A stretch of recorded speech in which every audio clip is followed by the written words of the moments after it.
اعوذ باللہ من الشیطان الرجیم بسم اللہ الرحمن الرحیم۔ سورہ شعراء کی چند آیتیں پڑھ رہا ہوں، آیت نمبر 213 سے لے کر آیت نمبر 219 تک۔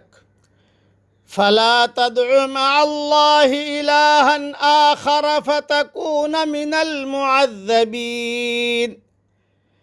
پس آپ اللہ کے ساتھ کسی دوسرے معبود کو نہ پکاریے کہ آپ بھی سزا پانے والوں میں سے ہو جائیں۔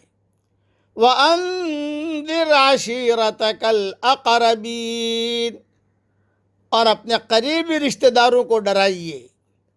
وَاخْفِضْ جَنَاحَكَ لِمَنِ اتَّبَعَكَ مِنَ الْمُؤْمِنِينَ، اور ان لوگوں کے لیے اپنے بازو جھکائے رکھیے جو مومنین میں داخل ہو کر آپ کی پیروی کریں۔ فَإِنْ عَصَوْكَ فَقُلْ إِنِّي بَرِيءٌ مِّمَّا تَعْمَلُونَ، پس اگر وہ آپ کی نافرمانی کریں تو کہہ دیجئے کہ جو کچھ تم کر رہے ہو میں اس سے بری ہوں۔ وَتَوَكَّلْ عَلَى الْعَزِيزِ الرَّحِيمِ، اور بھروسہ رکھیے اس اللہ پر جو زبردست ہے، مہربان ہے۔ الذی یراک حین تقوم، جو دیکھتا ہے آپ کو جب کہ آپ اٹھتے ہو۔ وتقلبک فی الساجدین، اور نمازیوں کے ساتھ آپ کی نقل و حرکت کو۔ انہ هو السمیع العلیم، بے شک وہ سننے والا اور جاننے والا ہے۔ تشریح سن لیجئے اس کی۔ پیغمبر کی دعوت صرف رشتہ داروں کے لیے نہیں بلکہ پوری قوم کے لیے ہوتی ہے، اور حضرت محمد صلی اللہ علیہ وسلم تو پوری نسل انسانی کے لیے ہادی اور رہبر بن کر آئے تھے۔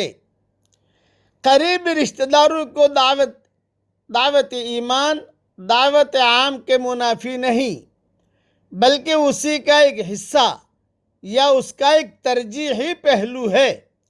جس طرح حضرت ابراہیم علیہ السلام نے بھی سب سے پہلے اپنے باپ آزر کو توحید کی دعوت دی تھی۔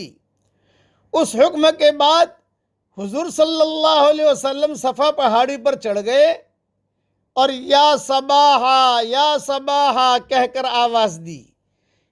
یہ کب صفا پہاڑی پر چڑھے؟ جب وَأَنذِرْ عَشِيرَتَكَ الْأَقْرَبِينَ کی آیت نازل ہوئی کہ اپنے گھر والوں کو، رشتہ داروں کو دعوت دو، تو حضور صلی اللہ علیہ وسلم صفا پہاڑی پر چڑھ گئے اور یا صباحا کہہ کر آواز دی۔ یہ کلمہ اس وقت بولا جاتا ہے جب دشمن اچانک حملہ کر دے، اس کے ذریعے سے قوم کو خبردار کیا جاتا ہے۔ یہ کلمہ سن کر لوگ جمع ہو گئے۔ آپ نے قریش کے مختلف قبیلوں کے نام لے کر فرمایا، بتلاؤ اگر میں تمہیں یہ کہوں کہ اس پہاڑ کی پیٹھ پر دشمن کا لشکر موجود ہے جو تم پر حملہ کرنا چاہتا ہے تو کیا تم مانو گے؟ سب نے کہا ہاں، یقیناً ہم تصدیق کریں گے۔ تو آپ صلی اللہ علیہ وسلم نے فرمایا کہ مجھے اللہ نے نذیر بنا کر بھیجا ہے، میں تمہیں ایک سخت عذاب سے ڈراتا ہوں۔ اس پر ابو لہب نے کہا، تبا لک اما دعوتنا الا لہذا، ارے تیرے لیے ہلاکت ہو، کیا تو نے ہمیں اسی لیے بلایا تھا؟ اس کے جواب میں سورہ تبت نازل ہوئی ہے، تبت یدا ابی لہب جو نازل ہوئی ہے اسی کے جواب میں نازل ہوئی ہے۔ صحیح بخاری میں یہ حدیث موجود ہے۔ آپ صلی اللہ علیہ وسلم نے اپنی بیٹی فاطمہ رضی اللہ تعالی عنہ اور اپنی پھوپھی حضرت صفیہ رضی اللہ تعالی عنہما کو بھی فرمایا تھا کہ تم اللہ کے وہاں بچاؤ کا بندوبست کر لو۔ اپنی صاحبزادی سے کہہ رہے اور اپنی پھوپھی سے کہہ رہے کہ تم اللہ کے یہاں بچاؤ کا بندوبست کر لو، میں وہاں تمہارے کام نہیں آ سکوں گا۔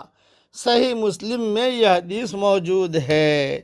اس لیے آدمی کام بھی کرے۔ آج اللہ معاف فرمائے، ہم باہر تو بہت کام کرتے ہیں، سب سے پہلے اپنے رشتہ داروں کو ہی بھول جاتے ہیں۔ یہ بہت بڑا بہت بری اور خراب عادت ہے کہ خوب کام کریں گے، خوب پھریں گے، لیکن گھر کے اندر نماز کا کوئی ٹھکانہ نہیں، کچھ پتہ نہیں کون نماز پڑھ رہا ہے کون نہیں پڑھ رہا، ساری دنیا میں چکر لگائیں گے سب، لیکن یہ کہ اپنے گھر والوں کو کوئی فکر نہیں۔ اللہ کے سوا کسی اور کو معبود بنانا اللہ کی نظر میں بہت بڑا جرم ہے۔ اس کے ارتکاب کے بعد کوئی شخص سزا سے بچ نہیں سکتا، حتیٰ کہ وہ شخص بھی نہیں جو زبان و قلم سے توحید کا علم بردار بنا ہوا ہو۔ داعی کا کام یہ ہے کہ اپنے آپ کو پوری طرح شرک سے بچاتے ہوئے لوگوں کو حق کی طرف بلائے، جن میں اس کے قریبی لوگ بدرجہ اولا شامل ہیں۔ حق کا ساتھ دینے کے لیے اپنی بڑائی کے بت کو توڑنا پڑتا ہے۔ یہ جملہ پھر سے کہتا ہوں، حق کا ساتھ دینے کے لیے اپنی بڑائی کے بت کو توڑنا پڑتا ہے۔ یہی وجہ ہے کہ بڑے لوگوں میں بہت کم ایسے افراد نکلتے ہیں جو حق کا ساتھ دینے کے لیے تیار ہوں۔ زیادہ تر ایسا ہوتا ہے کہ حق کا ساتھ دینے کے لیے وہ لوگ اٹھتے ہیں جو سماج میں کمتر حیثیت رکھتے ہوں، اور یہ واقعہ داعی کے لیے سخت امتحان کا ہوتا ہے۔ داعی وہ ہے جس کا خدا سے تعلق اتنا بڑا ہوا ہو کہ رات کی تنہائیوں میں وہ بے قرار ہو کر اپنے بستر سے اٹھ کھڑا ہو، اور اپنے صدقہ گزار ساتھیوں کی قیمت اس کی نظر میں اتنی زیادہ ہو کہ وہ انہی کو اپنی دلچسپیوں کا مرکز بنا لے۔ داعی وہ نہیں ہے کہ جو سب کی کٹنگ شٹنگ کرے، نہ، سب کو لے کر چلے۔